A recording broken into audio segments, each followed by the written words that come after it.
વાત કરો છો રાજકારણમાં ક્યારે નહીં આવવાનો પણ જો એક દિવસ મુખ્યમંત્રી બનાવો તો એક જ દિવસમાં એવા કાયદા બનાવીને જતો રહું કે 100 વર્ષ સુધી ગુજરાતમાં દારૂ ના વેચાય. આ તો ઈચ્છે છે.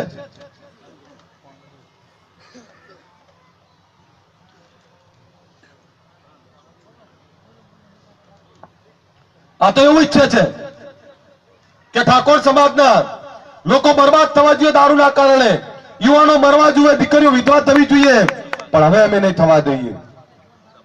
અને આપણે એ પણ કહી દઉં, એક રહેજો, નિરાશ ના થતા. લડત આ બહુ લાંબી છે, પણ આ લડત જીત્યા પછી 100 વર્ષ સુધી આ સમાજનો કોઈ વાળ વાંકો નહીં કરી શકે એવી લડત લડવા નીકળ્યા છીએ આપણે.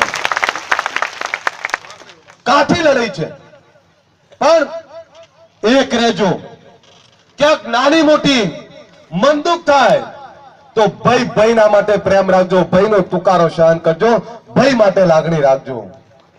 કોઈની ભૂલ થઈ હોય તો તમારી ભૂલ કે મારી ભૂલ, પણ તમારી નહીં કે આ મારી નહીં, આપણી ભૂલ થઈ છે અને આપણી ભૂલ સમજી અને એકબીજાને માફ કરતા શીખજો. તમારો દીકરો છું. મને જ્યારે સમાજનો એક વ્યક્તિ પણ જુદો થાય છે તે મારી આંખમાં આંસુ આવે છે કે હું આ સમાજને એક કરવા નીકળ્યો છું. અને તમને પણ વિનંતી કરું, વિનમ્ર બનજો, વિવેકી બનજો. આ સમાજને એક તાતડે બાંધવો છે. ક્યાંક નાની મોટી તકલીફો થાય, પેલું મેળામાં જે કંઈ થયું હોય, પણ એ બધું જે થયું હોય, જેની ભૂલ હોય, પણ બધા જ ભેગા થઈ જજો. એક પણ આપણો ભાઈ જુદો હશે તો મારા આત્માને શાંતિ નહીં મળે, મારા આત્માને ચેન નહીં પડતું. તો તમને વિનંતી કરું છું, બધાને એક થઈને ચાલો, બધા એક થઈ જાઓ.